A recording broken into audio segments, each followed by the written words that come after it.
لە ساڵی 2017 689 هاوڵاتی گیانی لەدەستداوە بەداخەوە و 7249 هاوڵاتی بریندار بووە. ئەوە لە نەتیجەی 4410 ڕووداو.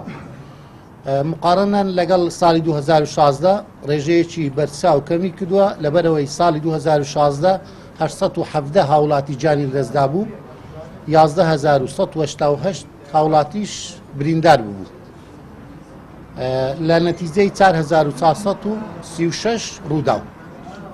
لە ساڵی 2017 ملیۆنە و 498,155 سەرپێچی ڕوویدایە. طبعاً ئەو سەرپێچیانەیە ئەبێتە هۆکار بۆەوەی ئەو ڕووداوانە ڕوو بدە. بەڵام لە ساڵی 2016 ملیۆنە و 318,237 سەرپێچی بووە، واتە لە ساڵی 2017 179,928 سەرپێچی زیادی کردووە لەلایەن شوفێرانەوە. بەداخەوە هیوادارین شوفێران سەرپێچیان کەمکەنەوە نەک زیاد بکە. بۆیە دووبارە داوایان لێ دەکەم،